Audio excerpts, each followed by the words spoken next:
Hi, Virgo and Virgo Rising. Here is your horoscope for November 2025. I'm Astrologer Joseph Anthony. Okay, as we wind down 2025, the month of November is going to be a tricky one. And this is because we're going to have your ruler Mercury going retrograde. We also have Jupiter that's going to go retrograde. And we have Uranus that's going to retrograde back into Taurus for the last time in our lifetime. So there's these retrogrades that are kind of holding this energy down or reversing it in some way.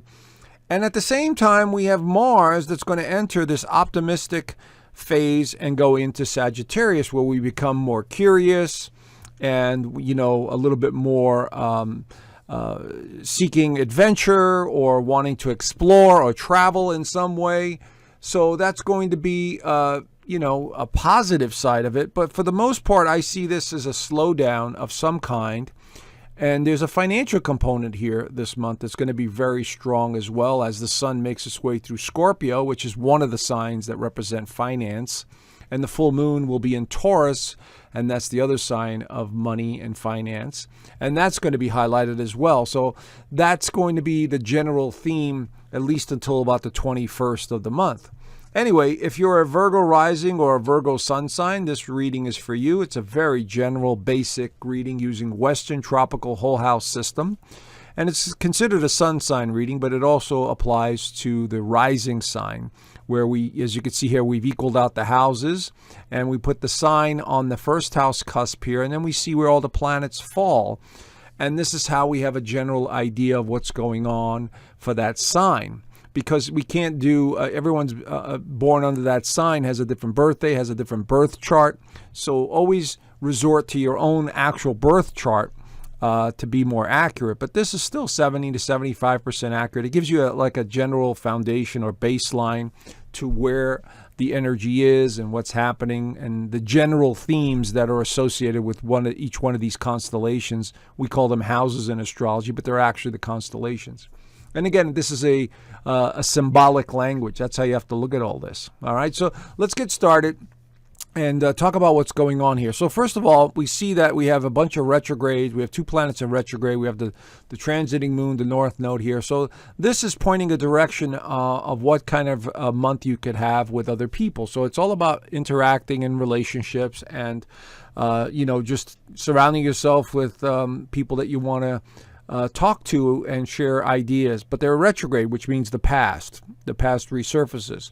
Now with the sun going through Scorpio here along with Mars, Scorpio is one of the signs that represents the past. So is Pisces and Cancer. These are the signs that represent the past. So the past is going to continue to resurface this month, generally speaking.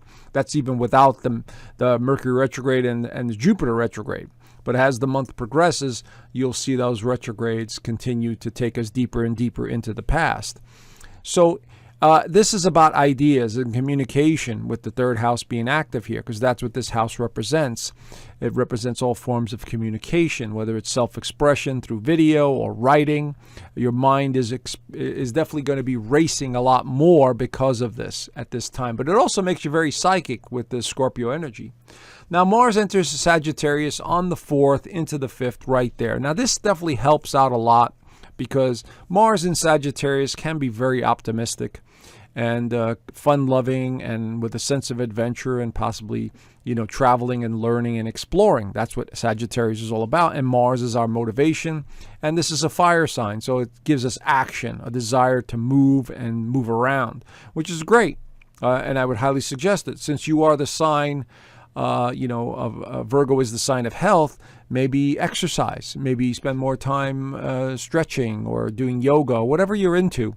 This could be a great time with Mars going through Sagittarius. But at the same time, Mars will be opposing Uranus. Now, this is important in astrology. Mars is about action and Uranus is about surprises. So there could be some surprises in the mix just in the first, 7-8 days of the month of November. This could come from a family member, could come from a friend, could come from where you live versus your job or, some sort of public demeanor. Look for surprises right around this time, or maybe a surprise trip. a surprise revelation that you didn't realize before. And again, it depends on your own personal chart. Again, this is very general and very basic. But the full moon also in Taurus is about your belief systems. And so maybe you're going to be surprised by something major that comes out of nowhere that, shocks you. You thought you believed in something and all of a sudden it changes. And that's what Taurus represents. It represents our values. And it also represents the physical side of life, such as money and belongings and stuff like that. Maybe you're cleaning out a closet. Maybe you're cleaning out a storage unit. Maybe you're changing bank accounts. Maybe you're focusing on investments. And this is where, the sun in Scorpio and the moon in Taurus definitely highlights financial matters on some level. And so there's a lot of thought or concern over financial matters or possibly real estate or moving or anything like that, okay? Venus enters Scorpio, continuing the trend of finances and, other people. Venus represents partnerships and relationships, and Scorpio is this investigative, curious, to get to the truth kind of sign. And it's in the third house of communication. So this is where the socializing goes up even more for many of you, because Venus can be very social in the third house. But it's Scorpio, so you pick the people you want to be close to or talk to very carefully, because Scorpio can be very secretive. And so for the next 4 or 5 weeks, as Venus makes its way through the third house, you're curious, your mind is super active, super tuned in. Your spidey senses will be off the charts, so you need to pay attention to that because you might be getting premonitions and visions of stuff that you need to know. But Venus entering Scorpio adds another element of the past as well, so you might be going down memory lane a little bit more than normal or having conversations with people from the past. Here's another one, another retrograde into Taurus now. Uranus, which represents innovation and surprises, goes back into steady, easygoing, stable Taurus.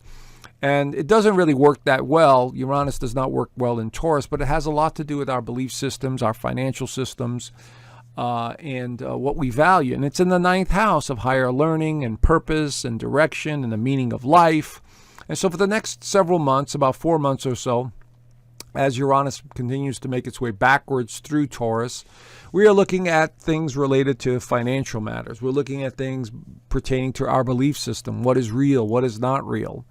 One thing that it could represent, Uranus in Taurus, has to do with the financial system. As you know, we have cryptocurrency. We have this push for digital identification and new currencies using digital IDs. All that stuff is going to be continued to be highlighted with Uranus going through, Taurus, and that's in the next 4 months. So we could have some surprises about that area of life as well.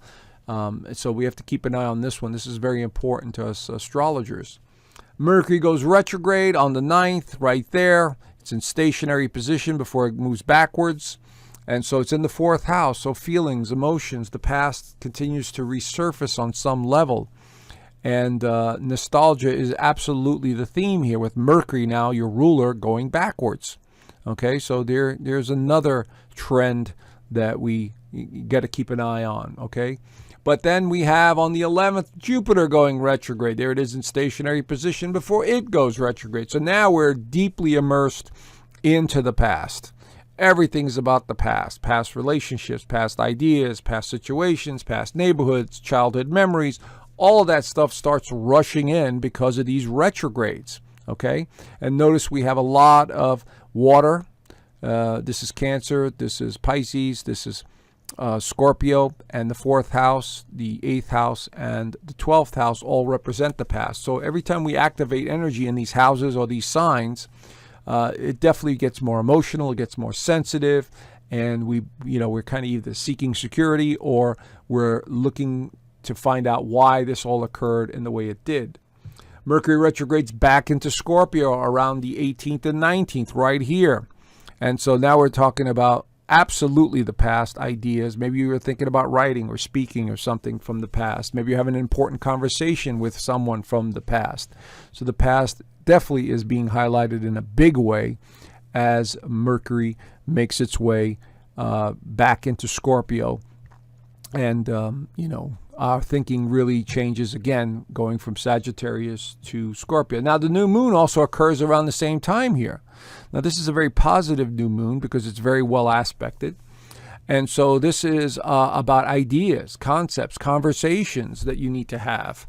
Could be about the past. Could be some new people that come into your life and new ideas. And so new moon represents a new concept, a new cycle for 2 weeks. And so something new is coming in, and maybe you have some better understanding of how the world works, or maybe you have an important conversation with a loved one that brings insights and helps resolve some matters. And then we have the sun entering Sagittarius on the 21st and 22nd, back into the 4th house here. So again, we're talking about either traveling, exploring, adventure, feeling happier, maybe content. Maybe you're having some celebrations in the house, around this time, because the 4th house represents the foundation and the home and the family. Okay, and Sagittarius is all about having a good time and having a good time with others. And then finally, Mercury goes direct on the 29th. There it is in stationary position before it starts to move again forward over the next couple of days. So this should help alleviate some of the doubt, uncertainty, and whatever else is going on in your chart. And so there it is. Anyway, there's the general overview. If you want to know more, I do an extended version of this in my Inner Circle community, so consider joining. I left the link down below. And there I do the weekly astrology overview, which the members really do enjoy. And we are on Zoom calls every Sunday talking about what's going on, the trends, the cycles, the patterns. Members get to send me charts. I look them over, answer a few questions for them, and we do a nice job of interacting on every Sunday. So consider joining, and I hope to see you in the community. Anyway, have a great month, and I look forward to talking to you soon. Bye for now.